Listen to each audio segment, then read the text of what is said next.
So maybe we can start and just do a revision of some of the things we did last week. So welcome back, everyone. Um, um, this is the fourth class, so you made it all midway, at least the original midway plan. So before you sort of jump into some of the next verses, I just wanted to recollect some of the things we did last week. So few things that I did want to, and I know I sent out the message on the group. So maybe we could go through some of those things. So who can tell me what a samskara is, or an impression? Any brave volunteers who did their own study? So a samskara is like sort of an impression of an experience on us. Mm-hmm. Yeah. Like anything that we've perceived or experienced in life, it has an effect on us, plus or minus, could be a samskara. That's right. Cool. So that's a samskara, and we have millions of these, and these are not problematic. It's like you don't get identified and troubled when you function with these samskaras. So samskaras are fine. Who can tell me what a vasana is?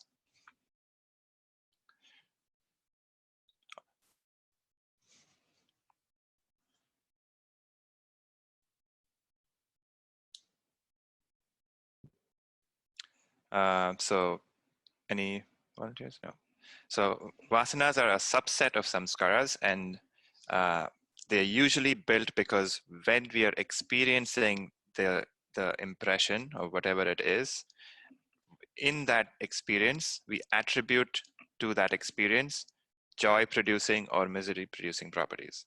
And this builds a deep sort of different kind of energy to that impression. And those are the things that we have trouble with in our lives. And these things could be different for different people based on their experiences. So for me, impressing my boss could be a big deal, but for somebody else, finding their perfect partner could be another thing. Because both those ideas, impressing the boss and finding a perfect partner, they're both impressions that you have given joy-giving or joy-giving properties in this case. So when they don't happen, I feel sad or I feel upset. So that's a vasana. And both of these are sort of the way we experience this world, through impressions and through vasanas. Who can tell me what the pleasure principle is?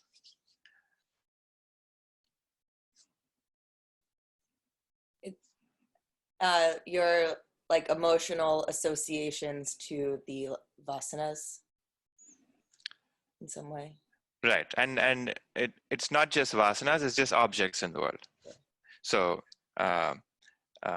so you're right. So, like when you're experiencing objects in the world, when you experience the pleasure of enjoying the object because you got what you wanted, at that moment, there is extreme amount of bliss. It could be through sensual pleasure, it could be mental pleasure, however you're experiencing the pleasure, it's based on what the object is. When you experience the pleasure, what is actually happening is your mind is now free from desire. When your mind is free from desire, you feel blissful.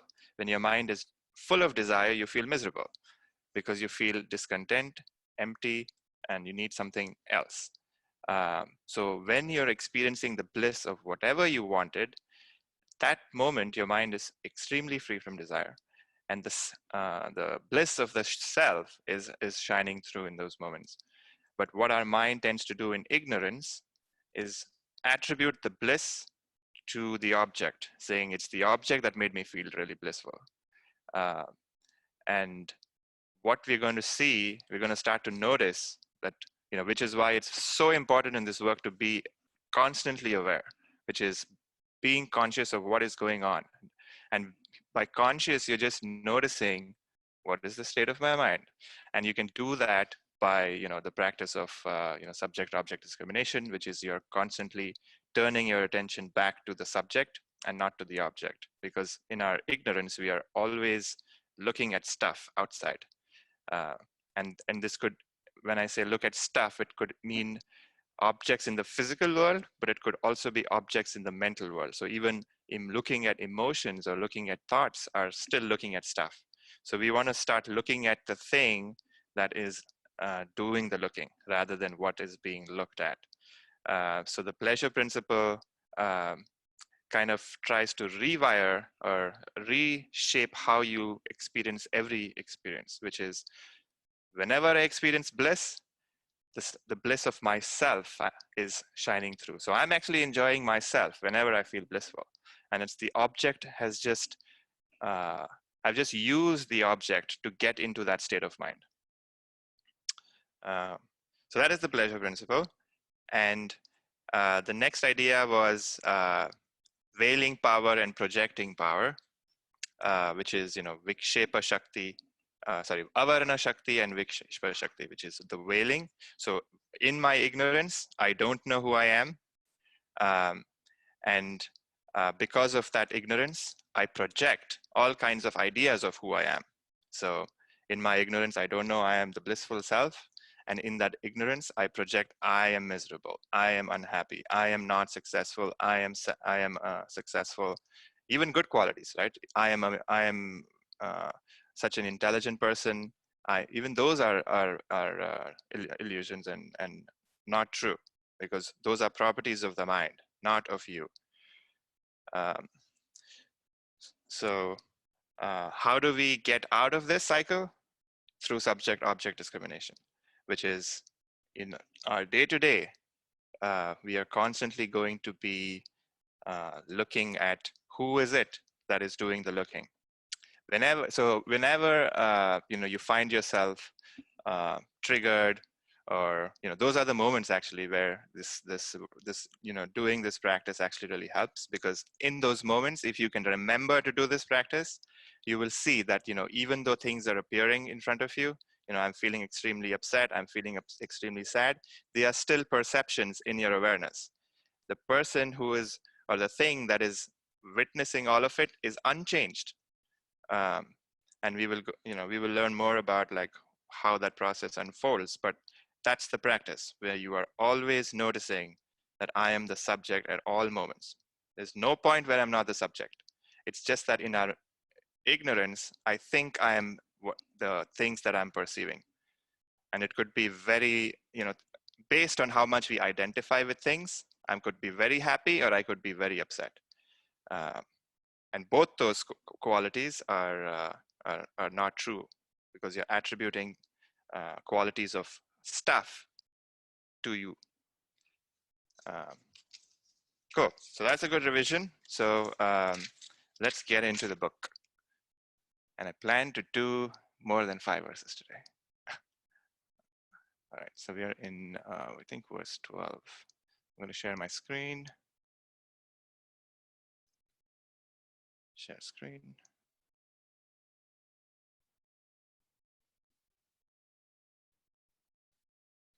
Can you all see my screen? Seems to be blank for some reason. It says loading. Yeah.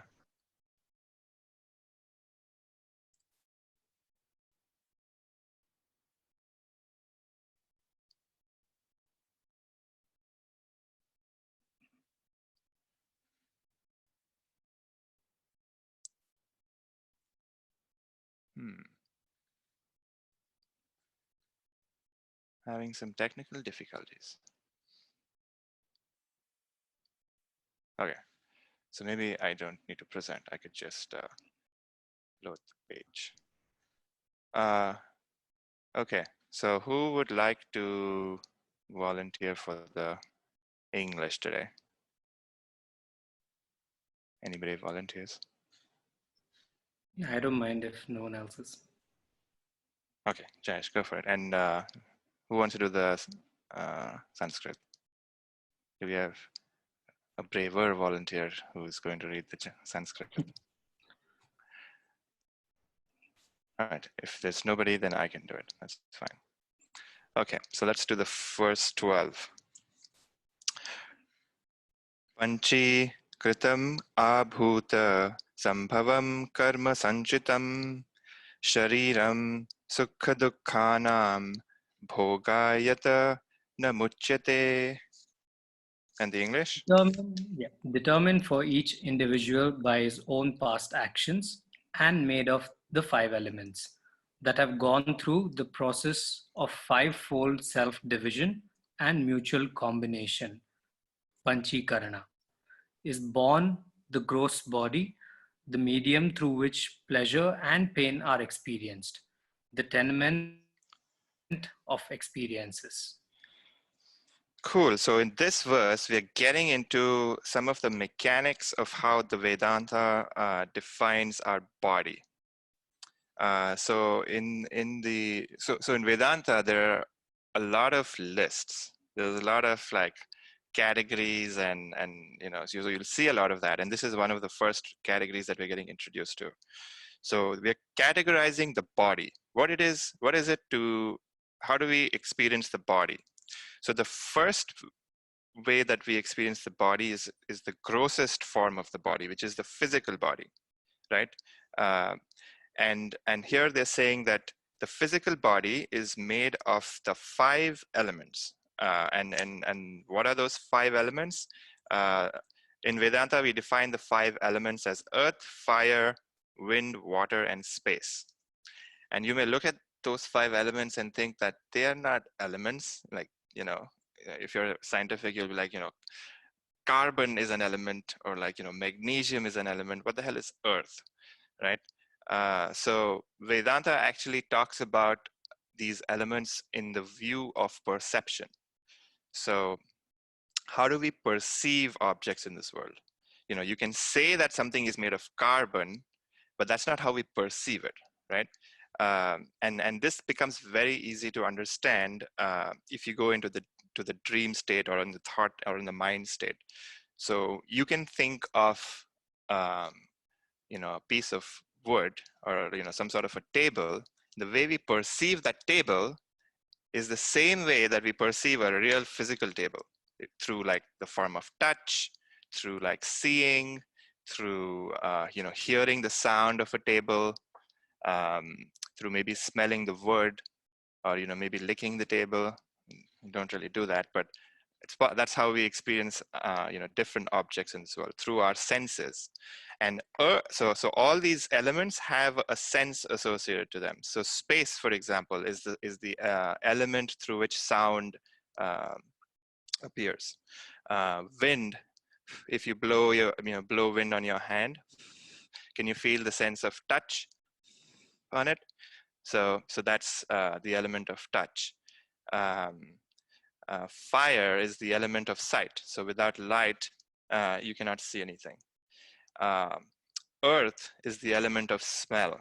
So so when it rains, for example, you get that nice smell.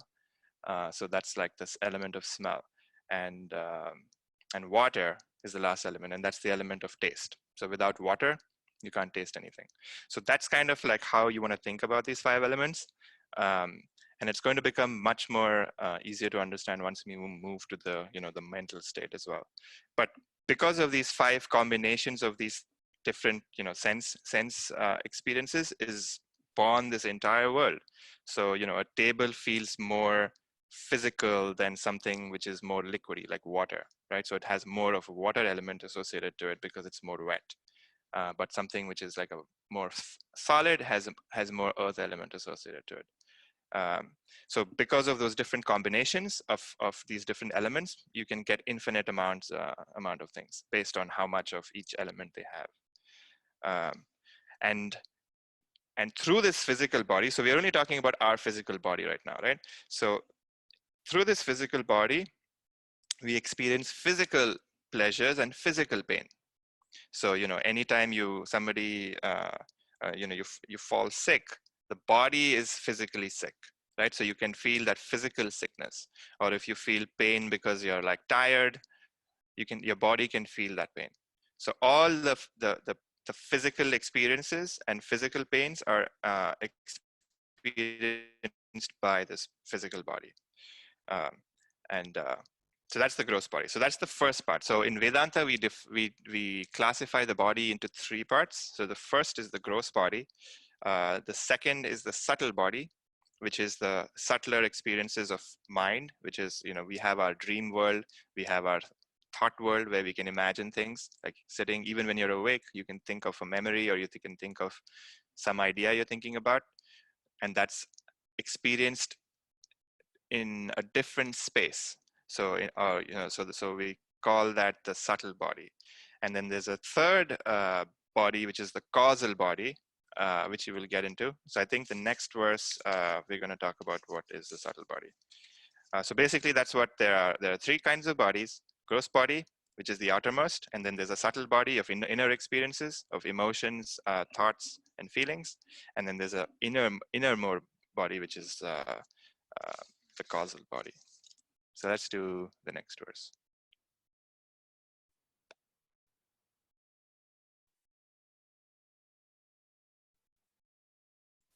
All right, verse 13. All right, so pancha prana mano buddhi dashe indriya samniptam apan chikrata bhutotam sukshmangam bhoga sadhanam. The subtle body, which is the instrument of experience, is constituted of 5 pranas, the 10 organs, the mind, and intellect, formed from the rudimentary elements, tanmatras, as they exist before their 5-fold division and mutual combination with one another. Panchikarana. Cool. So here we're getting a sort of more categories of the subtle body. So like I mentioned, the subtle body is the body that is responsible for our inner experiences. So our experiences of emotion, thoughts, and feelings. And what are the instruments of those experiences? It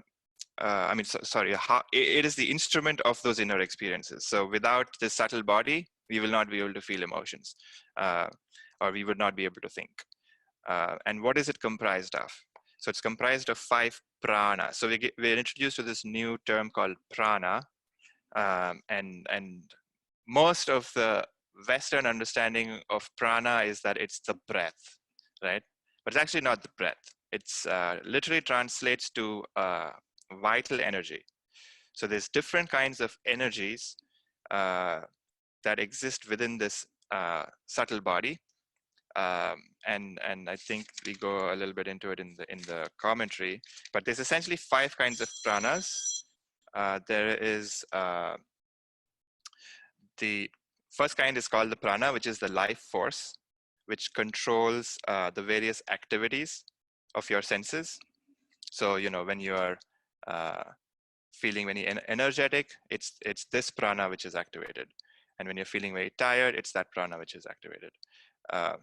And then there's apana, which is responsible for excretion. There's samana, which is responsible for digestion. There's vyana, which is responsible for like assimilation, and udana is when you are thinking. So it doesn't matter, you don't have to get into the technical details, but that's essentially what these 5 pranas are, and that's part of your energy body, which is part of the subtle body.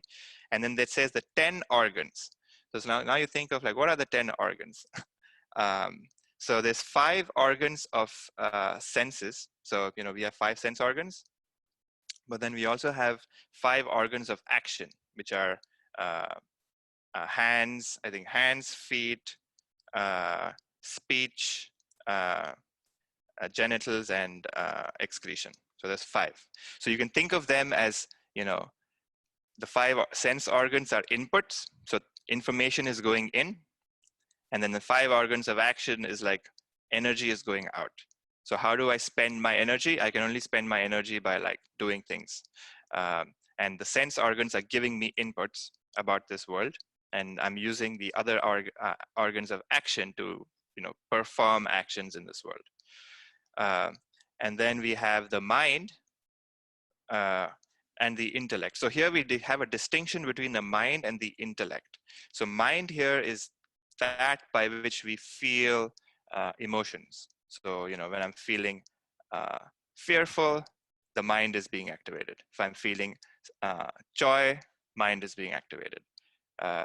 Whereas the intellect is the one that's responsible for being able to think. So thinking 2 + 2 = 4 is a quality of, is due to the intellect.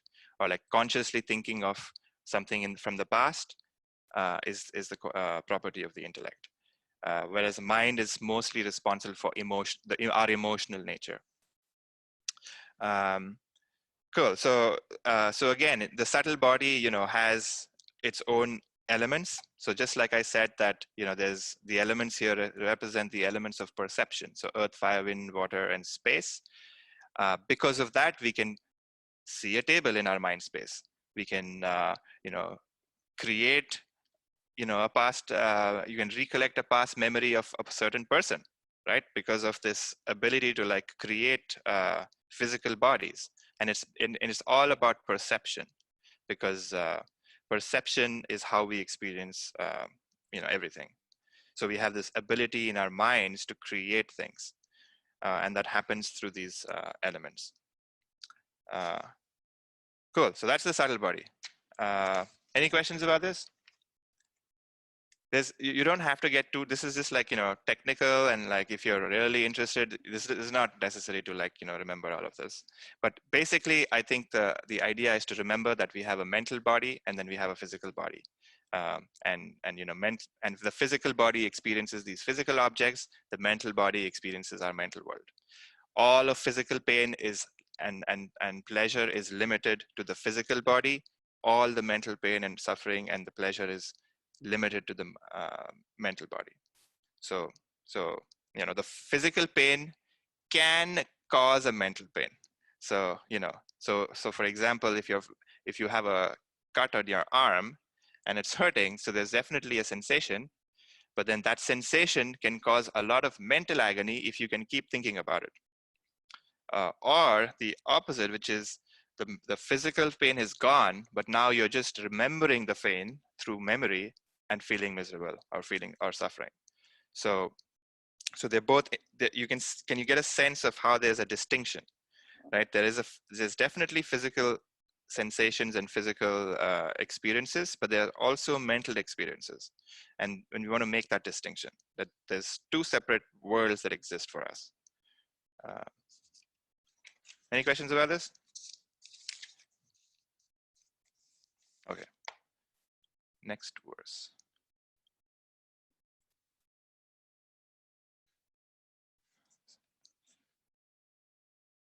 Anadhya vidya nirvachya karanopadharuchyate upadhi tritayadanyam atmanam avadharayet. Avidya, which is indescribable and beginningless, is the causal body, sorry. Know for certain that the Atman is other than these three conditioning bodies, upadhis. Right. So here we are introduced to this word called avidya, which just stands for ignorance, which is the lack of knowledge, literally translates to that.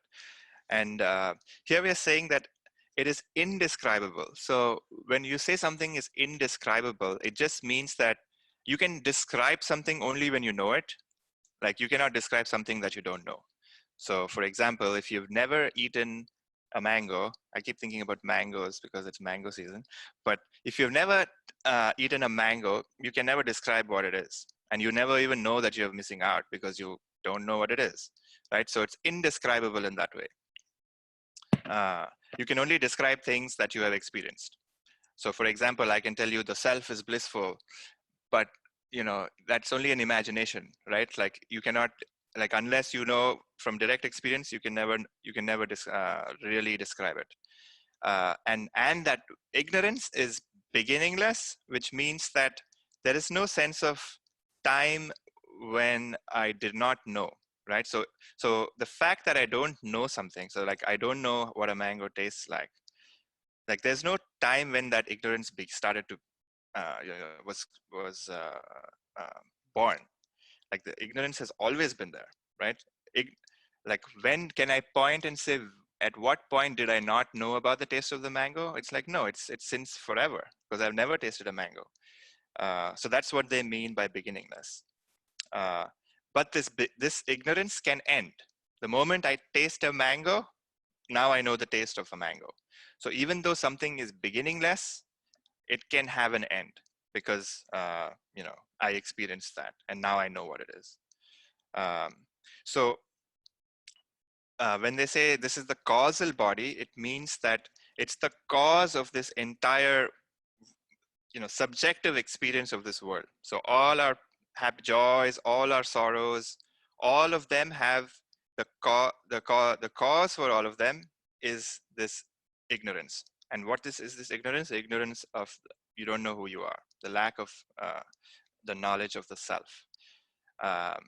Because of this lack of knowledge, I think I'm this person, and I have all of these experiences. I identify with my work. I identify with like my world, and all of those sufferings and limited, not just sufferings, it could be even joys. So I identify even with the joys. I identify even with the sorrows.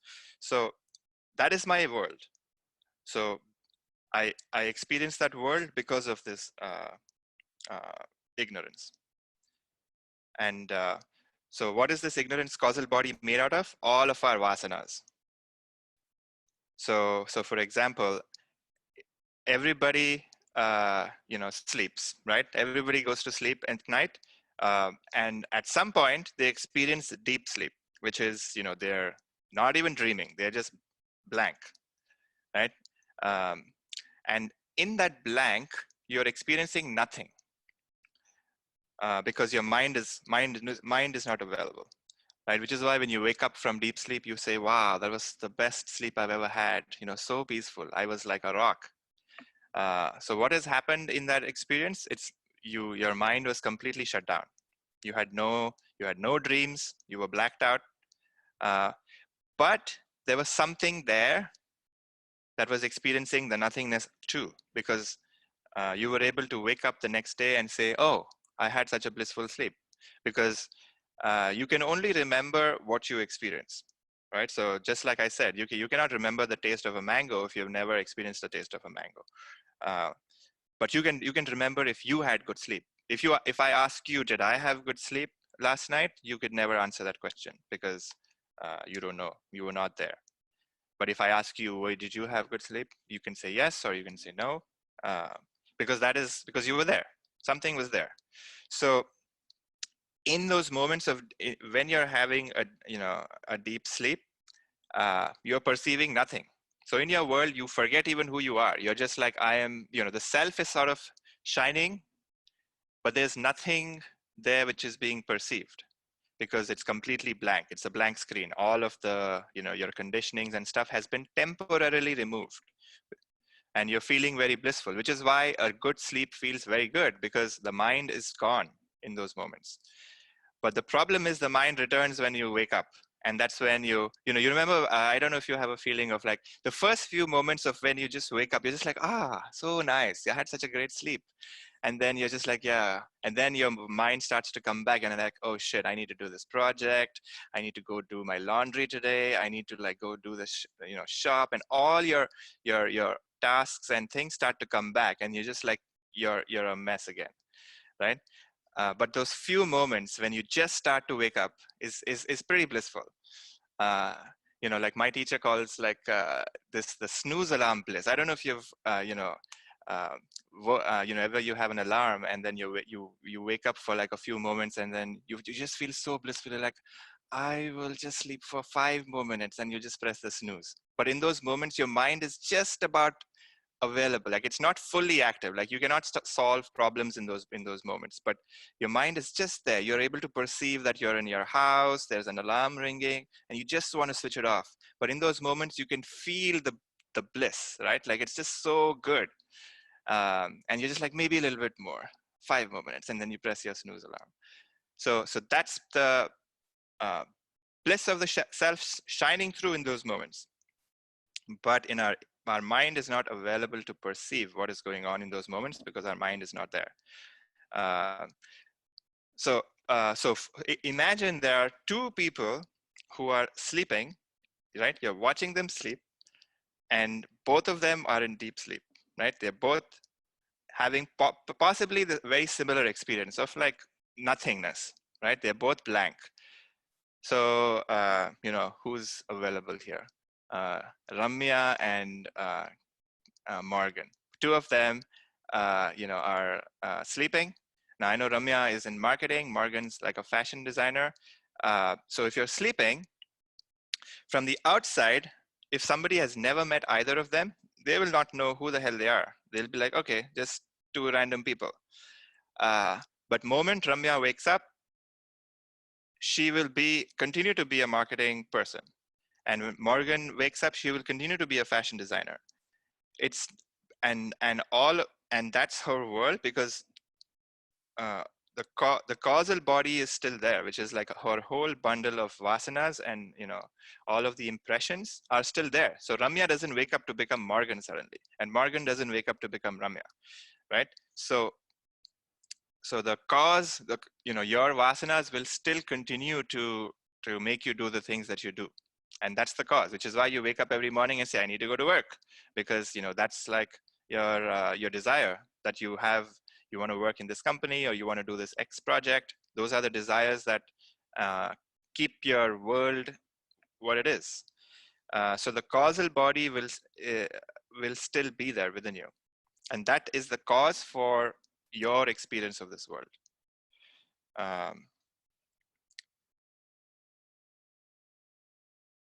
So to read the verse again, so this is and now we have gone through the three bodies, and there's something which is the Atman, which we sort of touched upon last week, which is the word we use to describe the self, which is the source. And the source, which is perceiving the causal body, it's perceiving the subtle body, it's perceiving the gross body, is different, is other, is not the three bodies. So that's what the indication is. So once you have a understanding that the body, even though it's mental or it could be physical, it's not you. The Atman is other than these three things. And we're going to get into deeper into how this is true. But that's to give you like a mental map of our body. So there's causal body, subtle body, and gross body. Any questions about this?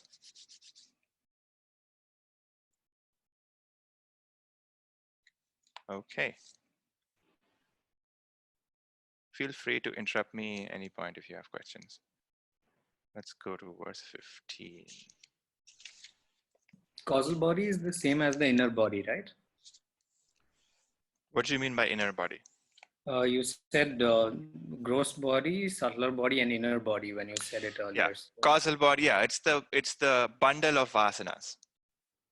Gotcha. So I guess I can show you like what my nice visual example of what this represents. So if this is the self, now this is your mind. The self is always shining, no matter what, and this is your mind. And your mind, when it's in the waking world, will have waking experiences. So it's like all the senses are giving information, and it's having its waking experience. Now when it goes to sleep, it has like now dream experiences. It has you have your dream world. Now in deep sleep, your mind is completely closed. There's absolutely no thoughts. But the mind is still there. It's just that it's completely covered. So it's completely blank. When in deep meditation, when your mind goes, boom, your mind is gone. But what remains is the self. And afterwards, the mind comes back and it has the realization, wow, the mind is unreal. Oh my God, this is crazy. And it can go back and come back. So you realize that the mind is something that is not you. And you can have the experience of no mind while being absolutely clear and aware and alert. So that is what we're going to see. And that's where we want to get to. Does that answer your question? Yes. Yep, it does. Cool. That was a fun example. Sorry? That was a fun example, you know, Cool. the way you showed it with your hand.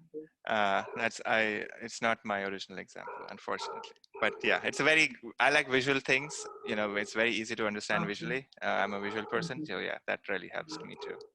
Glad you enjoyed it. Cool. Verse 15.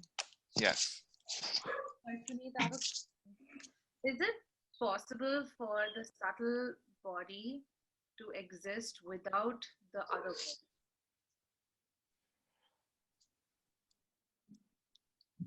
Possibly. But we're getting into woo-woo territory, and we can talk about it after. Cool.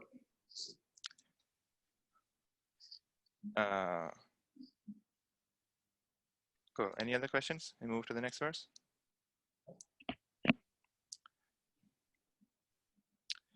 All right. So 15. Panchakoshadiyogena tatna maya iva sthitataha shuddhatma nilavastradi yogena spatiko yatha. In its identifications with the 5 sheets, the immaculate Atman appears to have borrowed their qualities upon itself, as in the case of a crystal which appears blue or yellow depending upon the color of the cloth in its vicinity. Cool. So here again, we are introduced to 5 sheets, so another set of categories. And we basically want to look at our waking experience. So in our waking experience, there's these sheets that we identify with. So, you know, obviously the outermost sheath is this physical body. So the word is the Annamaya Kosha, which literally translates to the food sheath. You know, my teacher jokingly says that this physical body consumes a mountain of food and produces a mountain of poop. That's basically what it does. You know, we eat a bunch of food and we produce a bunch of shit. And that's all we're doing. We're just accumulating food and our body grows, you know, and it, you know, changes and it eventually goes. So that's our outermost sheath that we can identify with.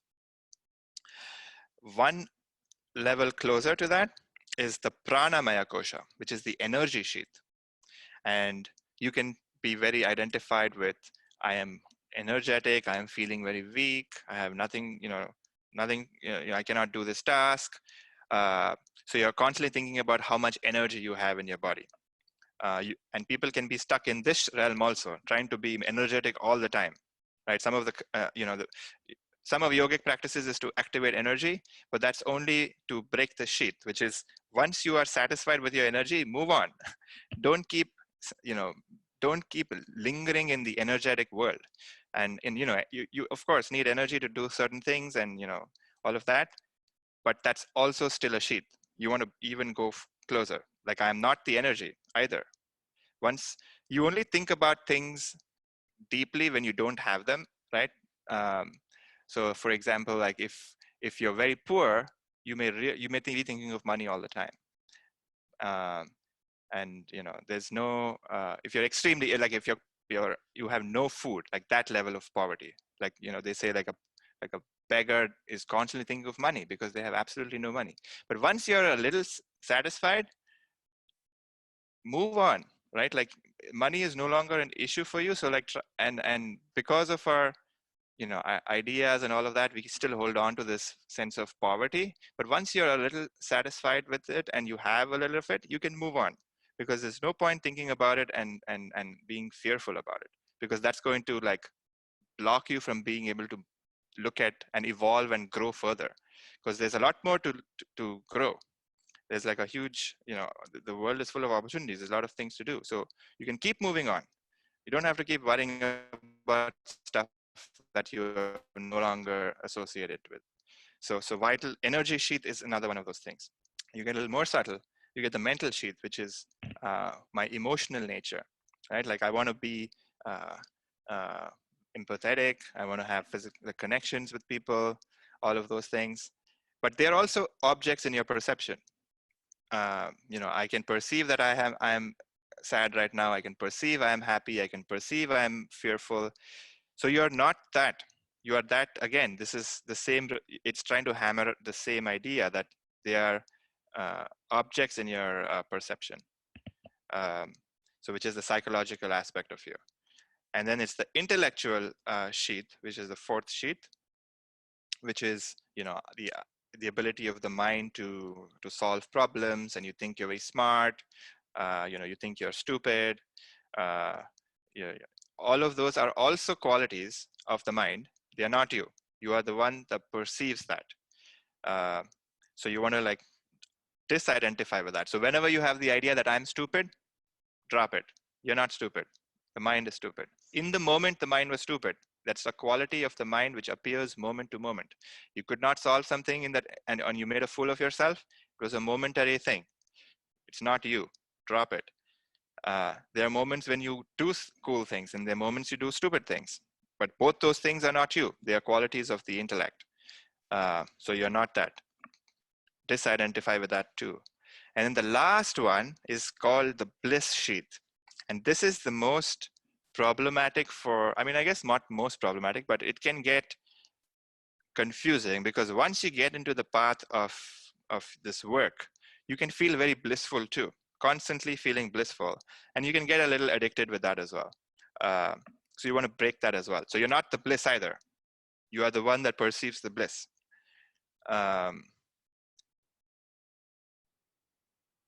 And this bliss is the same bliss that I was talking about in the pleasure principle. So when the object of desire comes in contact with the object, both of them kiss, and then for a moment you feel very blissful. And because of the sheath, we identify with the object that causes this bliss. But in those moments, if you can see that the mind is now free, the mind is now not available, right? Because it's like so happy and joyful that mind has completely disappeared for a few moments. And if you can see that in those few moments, you can see that the bliss also is something that's not it appears and it's not you. Cool. So those are the 5 sheets. And so let's go on with the verse. So it says, Can you just go over the energy sheet one more time? So energy is a quality, not of you, or the quality of the mental body, or the subtle body. So you can perceive that this morning I'm feeling very energetic. And when when your day is over and you're done with work, you can perceive that my energy is low because I'm feeling tired, right? So both of those are perceptions, right, Morgan? Sometimes you feel very energetic, sometimes you feel very tired. Like both of those are physical experiences that you can personally attribute to. Since they are perceptions, I'm going to say that it's not you.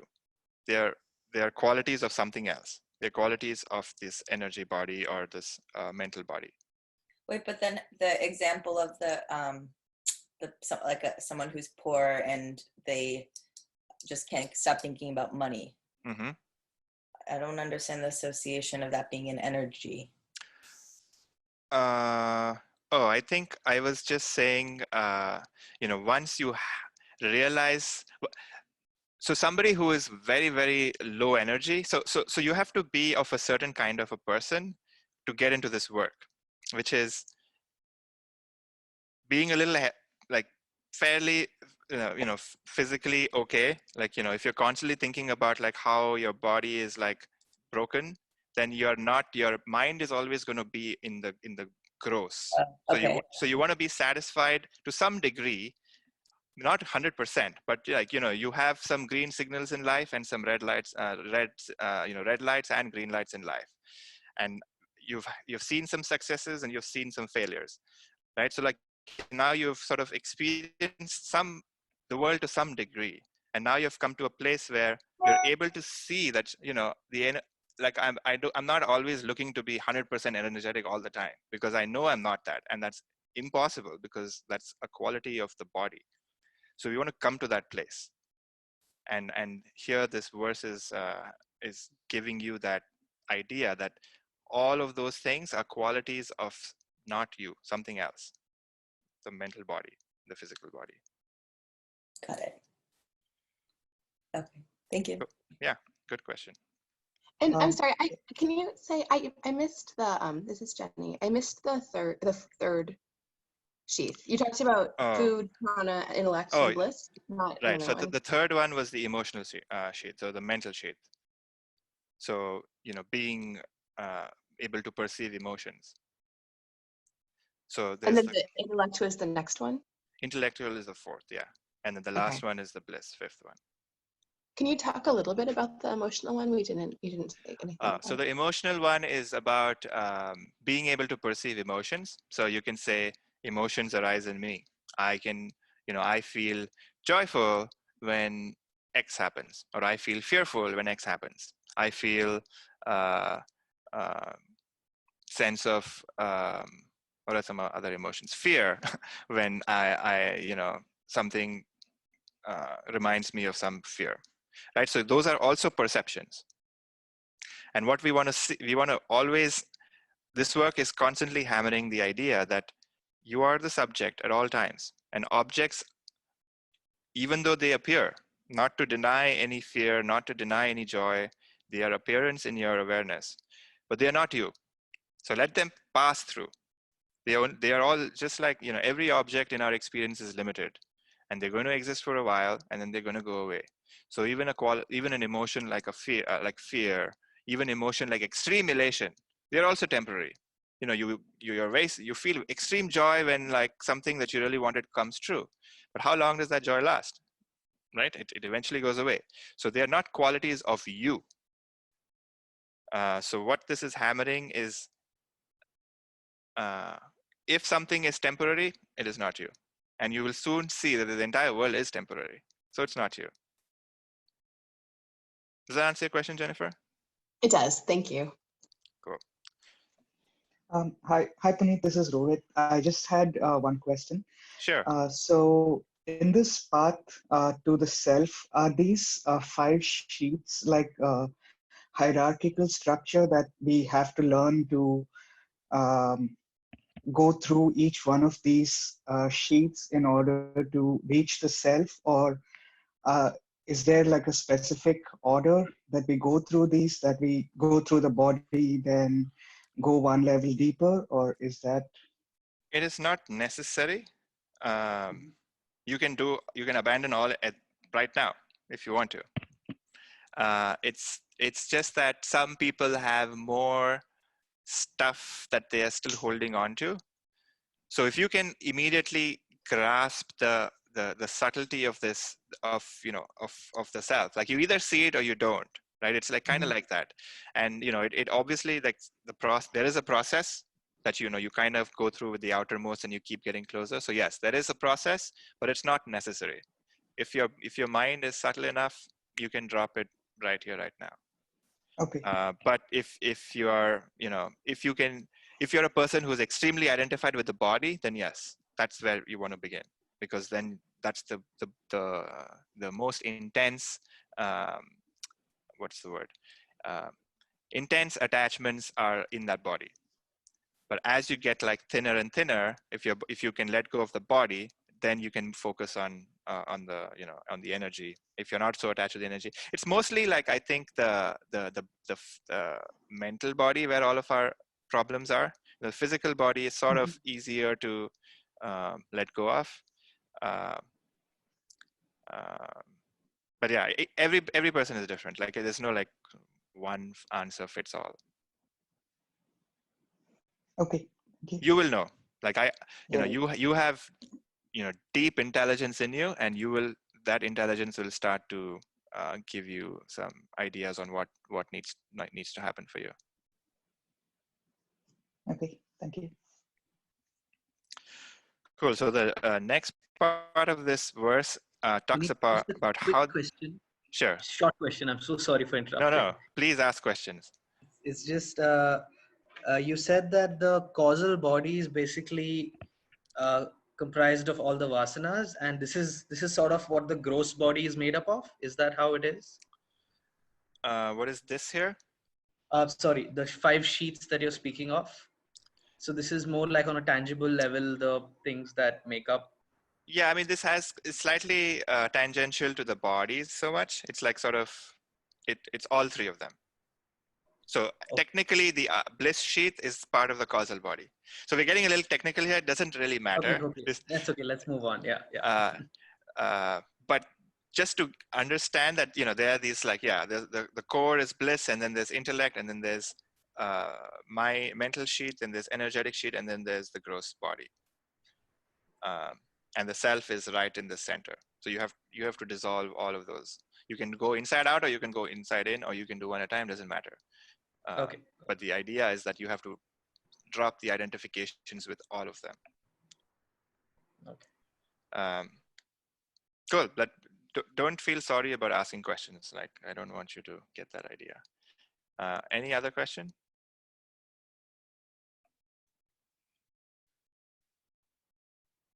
Okay, so the verse says the Atman appears to have borrowed their qualities upon itself. So we get this term, which I guess I haven't spoken about. It's called Anyonya Adhyas. It's the Sanskrit which is Anyonya Adhyas, which means mutual superimposition. So we did the example of the snake and the rope last week. So on the rope, we are superimposing the qualities of the snake, right? And that is can create an entire story for you, an entire experience for you. And while you're experiencing it, you can think it's absolutely true. The fears that you feel when when you look at a snake, or maybe you're a snake lover, you can feel extremely joyful too. All of that. But the moment the reality of the rope is grasped, that story is entirely dropped, right? Like a dream. You're just like, oh, that wasn't true. What was I thinking? So what we do is the qualities of the self, I guess the 2 qualities we were introduced to was existence and consciousness. So those 2 qualities of the self, we superimpose on the knots, on all of these other things, which is the objects of the world, and even our mental objects. So I can give joy producing and producing, or properties of permanence. Everything is temporary, but the property of the self is it's permanent, right? So we give properties of permanence to objects outside. So that's the superimposition that we're doing. And then we do the other side, which is we take the properties of the outside world and we impose it on the self. So properties like fear. Fear is a property of the mind. You impose that property on yourself. So you say, I am fearful. You are not fearful. The mind is fearful. But because of language, which is why Sanskrit is a very interesting language. It's always in passive voice. It's never an active voice. So, they always say anger arises. It's not like I am angry. So the language itself does not help, like is designed in a way that doesn't let you identify with what you're perceiving. Whereas in English, we tend to say, I am angry, I am fearful. So what's actually happening is, you are aware of anger. That's what it is. That's how you should technically speak. But because we have so internalized the language that we just identify with whatever we're perceiving. So so the example here they're saying is that the crystal, which is absolutely transparent, is reflecting objects, and the crystal appears like it has a tree in it. But the crystal doesn't have a tree in it. It's just a reflection. The property of the crystal is just, it has no color. Right? It's colorless. So, but it can appear green because of a reflection. So the same thing is of you too. It can appear that you are angry, or you are sad, or you are happy, but those are qualities of the tree in this, in that example. The green is the quality of the tree. So we're going to get more into this idea that there's some borrowing happening, and this borrowing is the false understanding.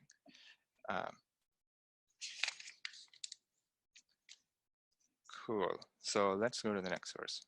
Any questions about this? We're going to get a little bit more into this idea.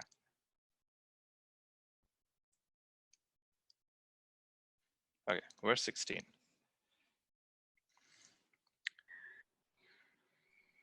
Vatpustu shadibhihi kaushai uktam yukta vadhadataha atmanam antaram shuddham vivichan tandulam yatha.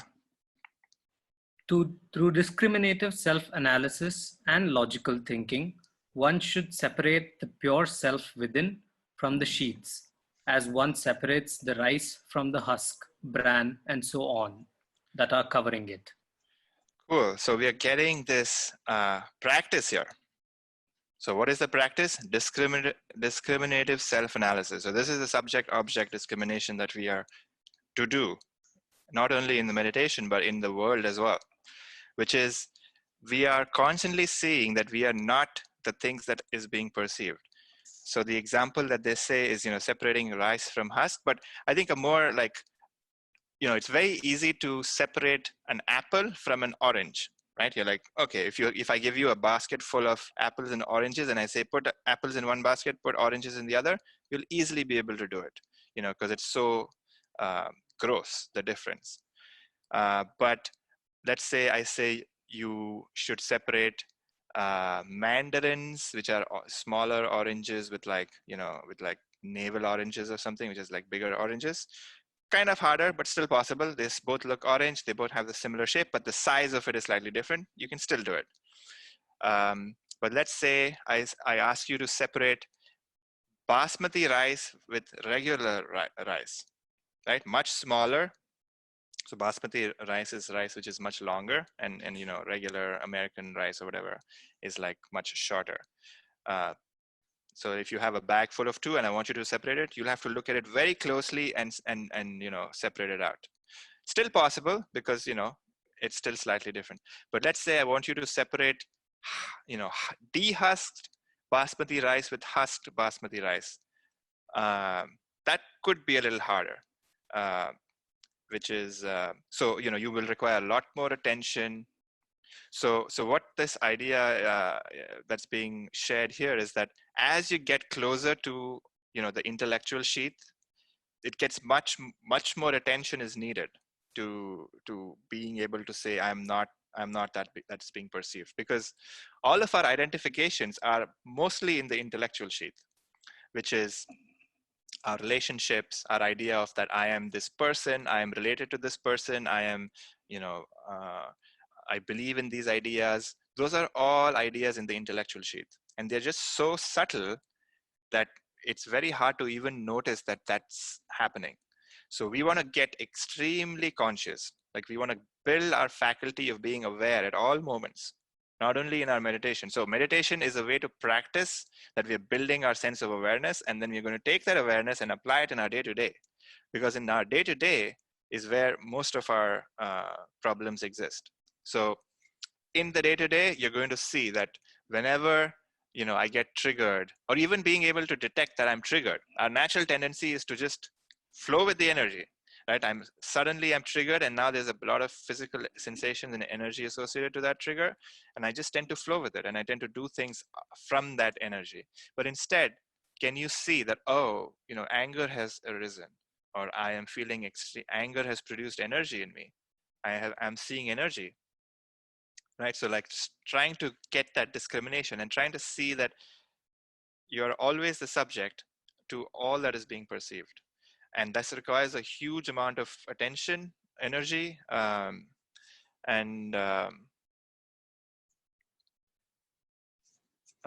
you'll notice that even though you're doing this in the background when you're operating in the world, you can still function fine.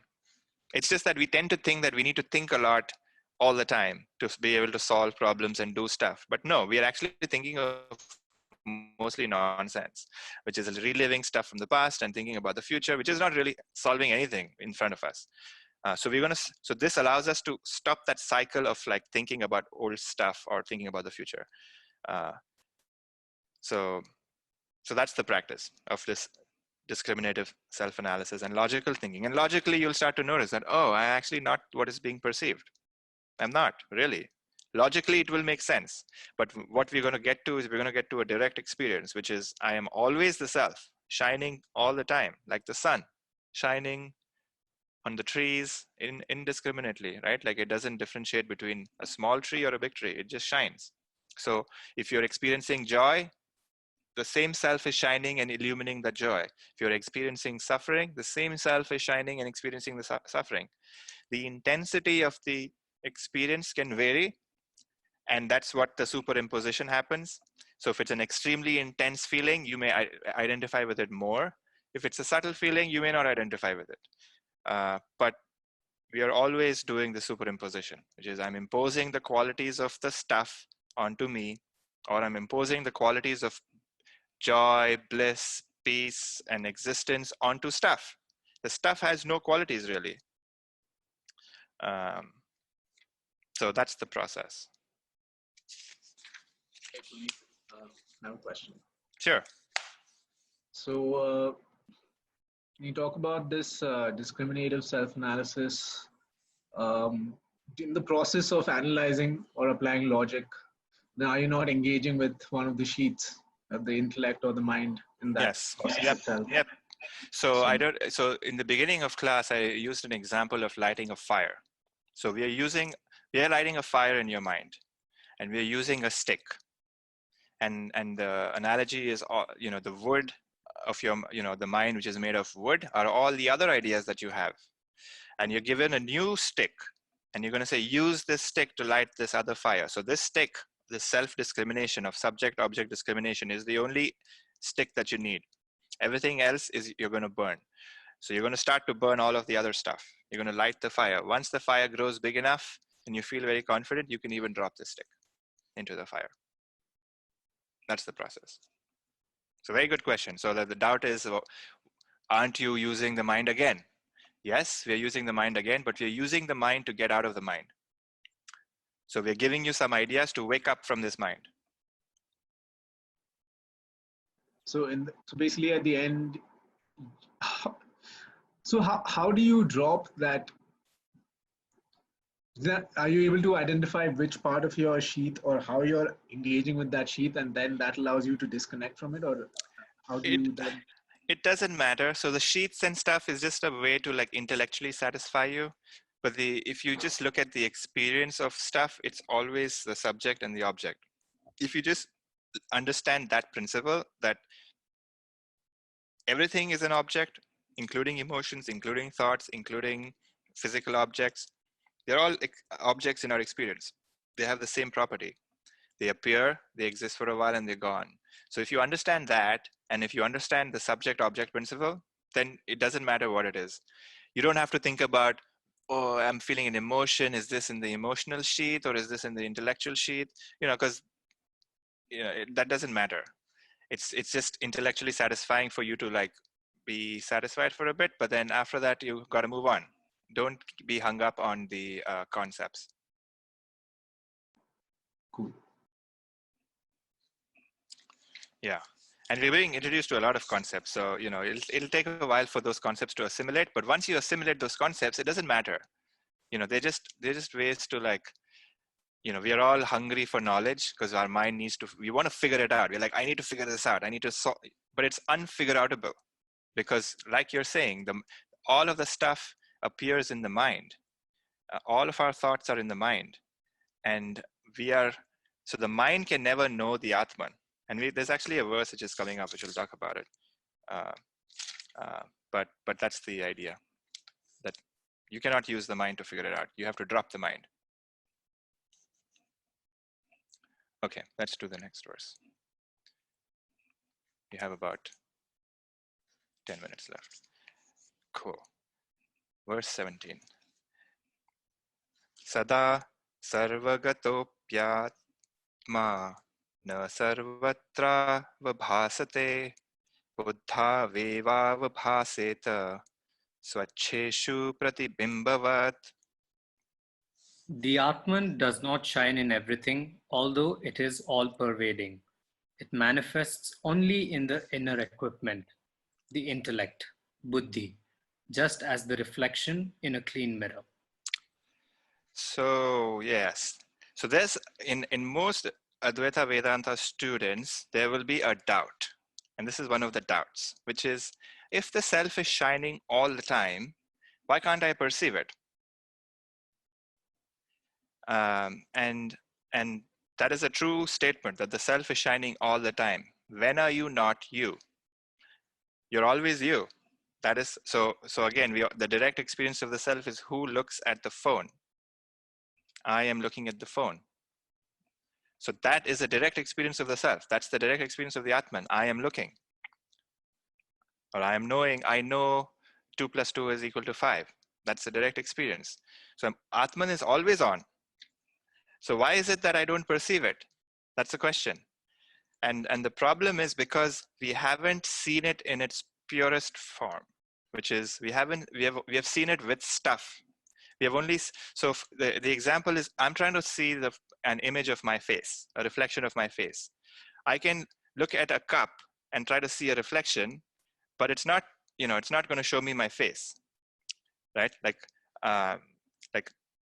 you need a very clean surface without any dirt.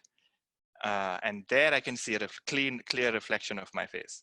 I can, like this, the way we perceive a reflection is like light falls on an object and it gets reflected and goes back into our eye, and then whatever is in that surface that is being reflected, that's the picture of your face, if it is extremely clean, depending on how clean it is. Which is why if some surface is very dirty, you get a weird, slightly weird picture of your face. And if it's extremely clean, that's only when you get a clean and clear reflection of your face.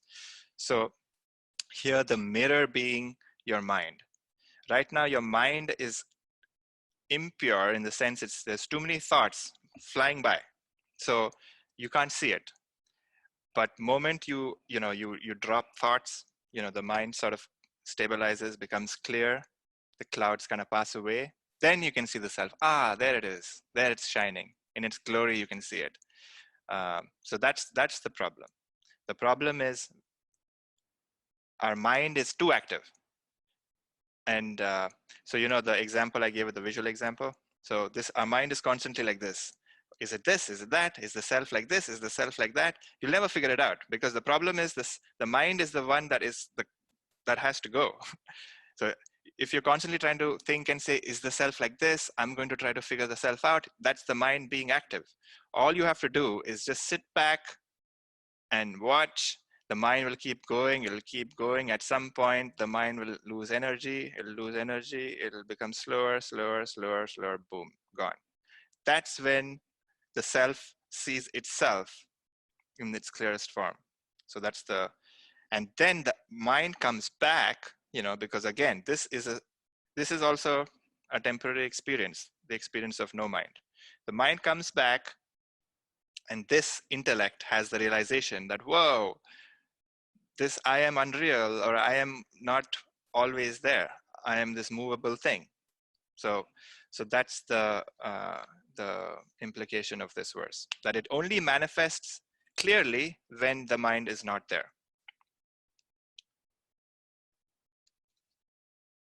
So I think the next couple of verses get into it as well. Any questions about this? Cool. Next verse. All right, verse 18. Dehendriyam mano buddhi prakritobhyo vilakshanam tatvritti sakshinam vidyat atmanam rajavatsada. One should understand that the Atman is always like the king, distinct from the body, senses, mind, and intellect, which constitute the matter, Prakriti, and it is the witness of their functions.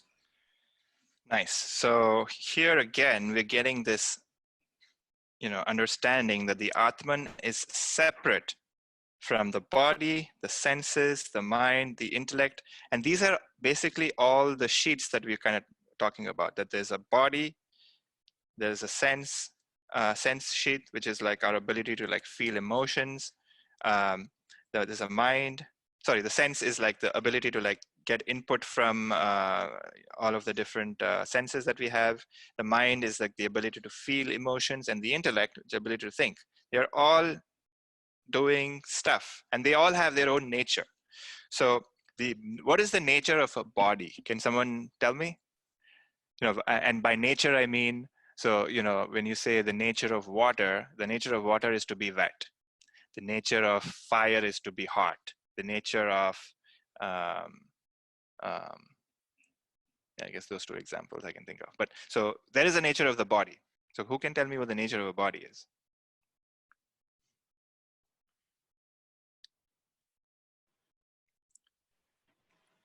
We sort of solid, opaque. So the nature of the physical body is to do action. So at least from this work, it's just does action. Even if you say I'm not going to do anything, the body's actually doing a lot. It's digesting food. It's like assimilating. It's like circulating. It's doing all kinds of stuff. And you can choose to do stuff with your arms and legs. But even if you're sitting in a cave in the Himalayas or whatever, the body is still acting. So similarly, the nature of the mind is to think, and I guess in this case the mind is defined as that which emotes. So the nature of the mind is to feel emotions, right? If you have a mind, it means that you will feel emotions. If you have an intellect, it means you're going to think about stuff, because that's the property. And senses have a property of outgoing tendencies. Our senses have been designed to think of stuff outside. So you cannot get away from that. It's not like, once you become self-realized, all of these things are no longer applicable for you. The body will still be a body. The senses will still be senses. They will have outgoing tendencies. The mind will still think, or emote, and intellect will still think. They will perform their functions that they need to perform. But you know that you are clearly separate from them. The mind and stuff are possessions that you have. They are not you. It's like saying, I have a car, but you never say, I am a car, right? So it's the same sort of relationship, and they will all do their functions that they do. You don't have to think about digesting your food. The body just like does it.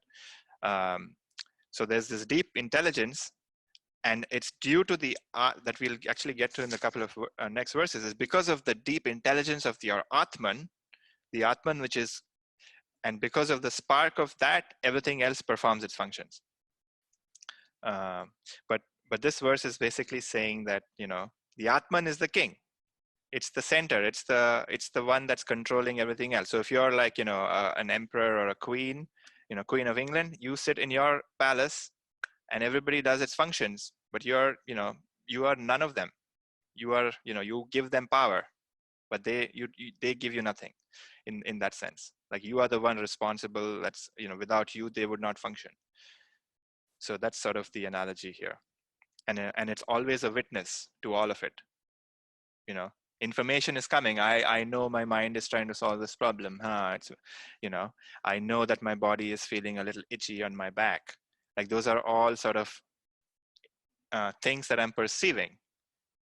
But I am always a witness. And the witness, the word here is again sakshi. I am the witness to it, witness to the functions. Cool. Any questions? I have a question. Yes. You talked about how the Atman is the witness. Does the Atman, so what has agency in decision making? So for example, what decided to get up and come to class today? Was it the Atman or was it the intellect? Nice. Love the question. So we're going to get into it. So there is this agency. We have a false sense of agency. All of our agency comes from the past. And we're going to get into this idea of what are called as the qualities of the mind. So there's like 3 kinds of qualities of the mind. It's I don't want to get too much into it because that's like a huge topic, but the idea is that agency comes from our past actions. So the reason why you're in class today is because in the past you had an experience, and that maybe positive, maybe negative, that has brought you here. So whatever you're doing right now is completely due to the past. And what you do tomorrow will be based on what you do now, and including the past, which is why, power of now, right? Like there's a book called Power of Now. So what does that mean? It means that the now has the full potential to influence the future. But why are you doing the things in the now? Because of the past. So it's very important what you do now because it's going to determine the future. But what you do now is also determined by what happened in the past. And then you have and what you do in this moment, if you have a deep experience, like a deep influence by something, you get very moved, that's going to completely transform your life, because that happened right now. And then that will become now part of who you are, and that will determine all of your future actions. So the technical 2 words that they use about agency is guna, which is the quality of mind, and karma. So karma is all the actions that you've done. All the actions in the past plus qualities, and what were the qualities of mind when you did it, will determine your agency. So we will get into that, I think, in the next. This class is vasana, is basically it what you is said. absolutely. It's a vasana, and the vasana is essentially developed based on the quality of your mind. Now, if you have a very grasping quality, which is, I don't want to talk about this because it's like we have very less time, but based on your quality of mind, this vasana will be either positive or it'll be an impression. So you want it to be a neutral impression and not of a graspy quality.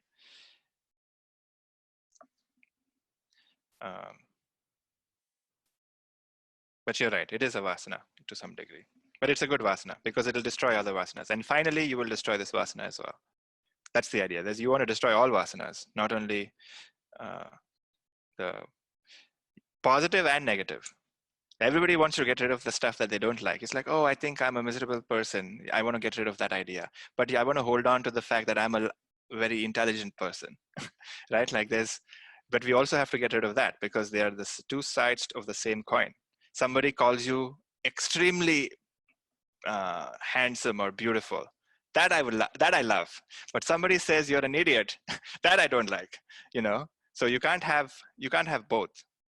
So you have to drop both identifications, which is I'm an amazing person and I'm a terrible person, because those are both qualities of the mind or the intellect, and it's not you. And this is Jennifer again. What is a vasana? So a vasana is a subset of impressions which have a tendency of an egoistic quality. So while I was experiencing pleasure, again, the pleasure principle applies. When I'm experiencing pleasure, I attribute to the object joy-producing properties. Or the opposite, when I'm experiencing misery, I attribute to the object misery-producing properties. So when those objects appear in my awareness, I feel either I want that object because I'm like, I need it because I associate joy to it, or the opposite, which is I hate it, so I don't want it in my experience. And those are those 2 sort of attachments and aversions. That's another way to frame it. So these attachments and aversions are the cause for our entanglement in this world. And we want to break those down. Or at least we want to start to see that this is what is going on. Once you're able to see. So once you're able to see that this is a vasana, or this is an attachment, then you can start to work with it. Because until then, you're just flying blind to some degree. You're just like, I'm not even paying attention. I'm not even seeing what is going on. So when I'm suffering, why am I suffering? It's like, because I have this deep attachment to this thing. When I'm really excited and, even then we want to kind of have to see why am I super blissed out right now? It's because of this object. So we want to get familiar with our minds when we are miserable as well as when we are very happy, both those cases, because both of them are just two sides to the same coin. Does that make sense, Jennifer? Yeah, that's great. Thank you. Cool. Okay, I didn't do 10 verses today, but I think I did 8, which is much better than previous classes. Cool, we're making progress. Let's do a meditation. Any final thoughts and questions?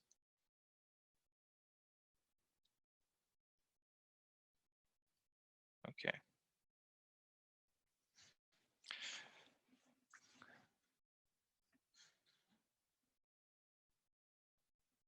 So everybody sit in a comfortable position. Make sure your head, neck and back are straight. And just start by taking a few deep breaths and noticing that you can feel the breath go in, feel the breath go out. And while you're taking the breath, just notice if you have any strain or tension in any part of your body. And if you do, just breathe in and then imagine that the strain is being released.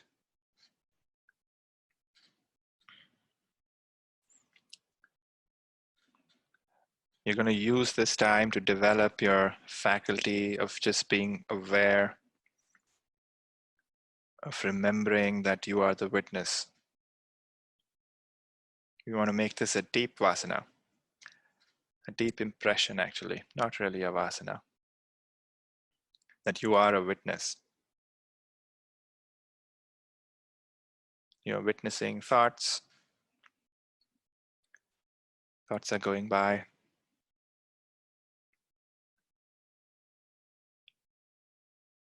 You're witnessing emotions. You're witnessing past memories. You're always the subject to these thoughts, emotions, feelings.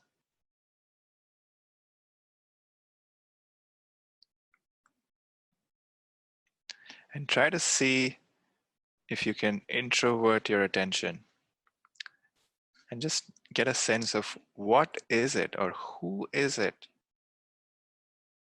that is seeing all of these things, that is witnessing these things. See if you can get the sense of this empty space, this empty sky of awareness. And in that sky, you can experience thoughts. Thoughts flow by.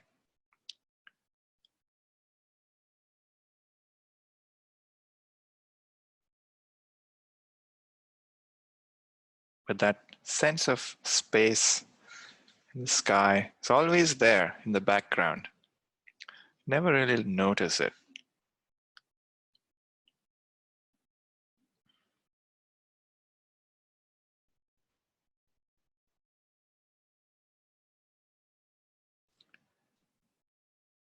If you can't notice it, that's fine too.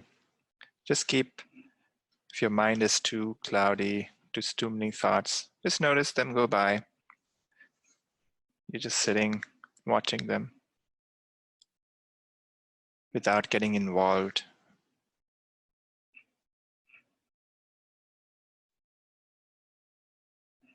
There may be a few moments when the volume level goes down, the velocity of thoughts come down.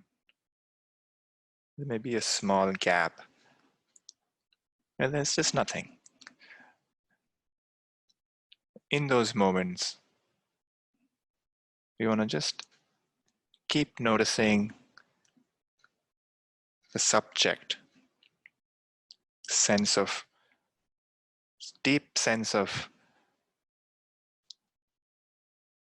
awareness that emerges. And that's constantly awareing or eyeing.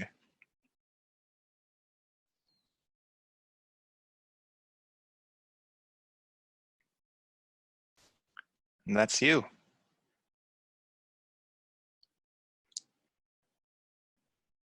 The thoughts are still going by,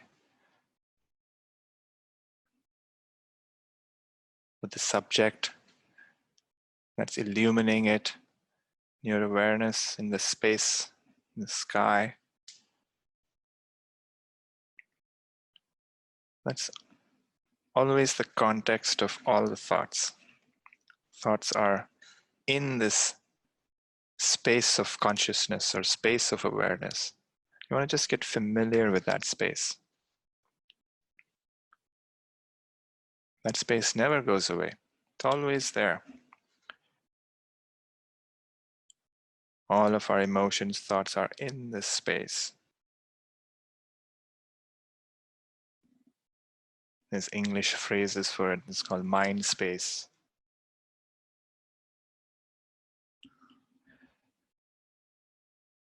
Some of the Buddhist texts, they call it Akash, or I think Rikpa is another one. They're all words we use to describe this space of awareness.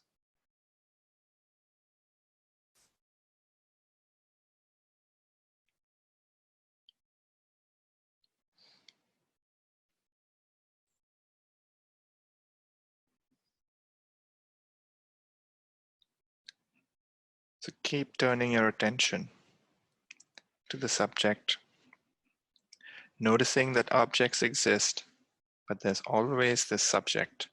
Objects are changing. You have different thoughts, but you're always the same subject, noticing these thoughts.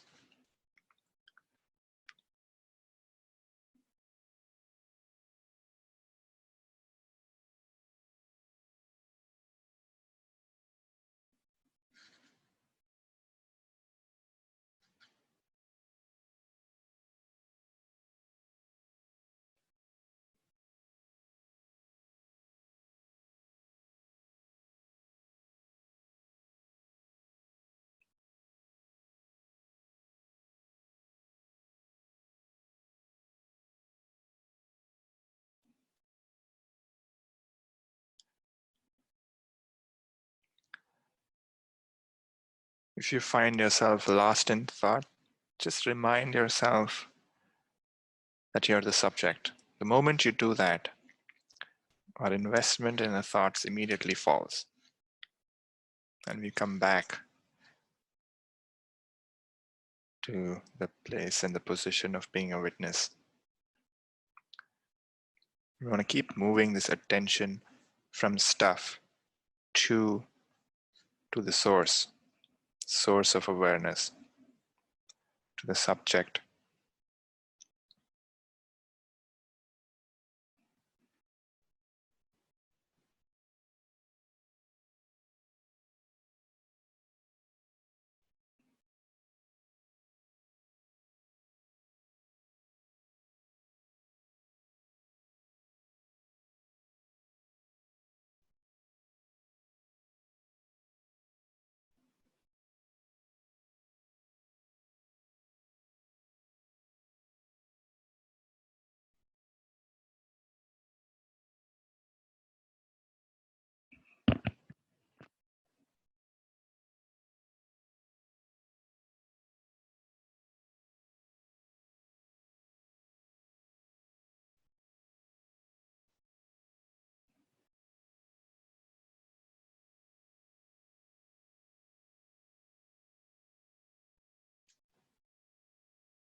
Slowly bring your attention to objective reality. Whenever you're ready, you can open your eyes.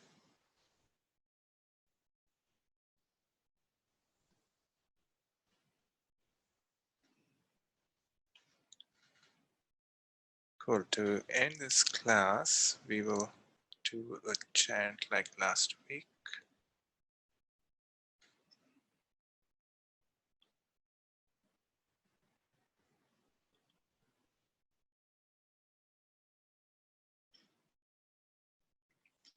So I guess I never spoke about why we chant.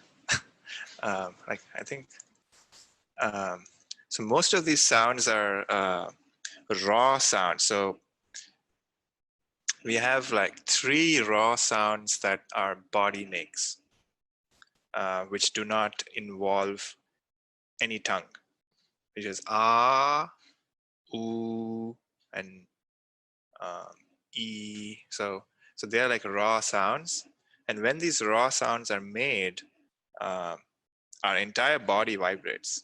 So what you're trying to do is you're trying to activate parts of your body, which is why when you hear beautiful songs, like they generally tend to have one note which is just like constantly going, and you kind of get absorbed in that sound.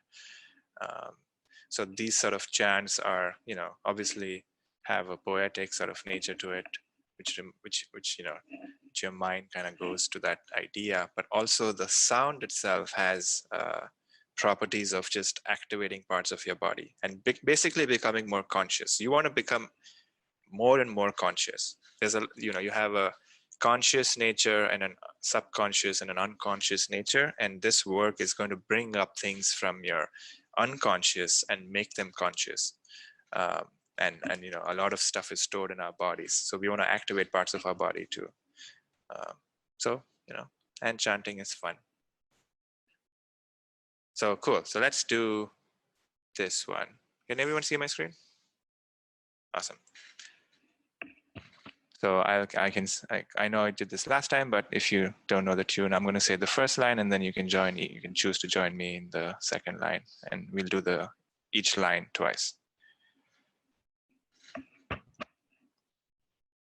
Mano buddhyahankara Chitta ninaham Mano buddhyahankara Chitta ninaham Na cha shrotra jive Na cha krana netre Na cha shrotra jive Na cha krana netre Na cha vyoma bhumir Na tejo na vayu Na cha vyoma bhumir Na tejo na vayu Chidananda rupaha Shivoham Shivoham Chidananda rupaha Shivoham Shivoham Chidananda rupaha Shivoham Shivoham.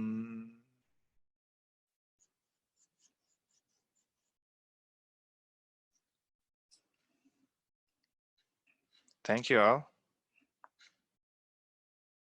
And please remember to meditate every day. Try to, even if it's just for 5 minutes.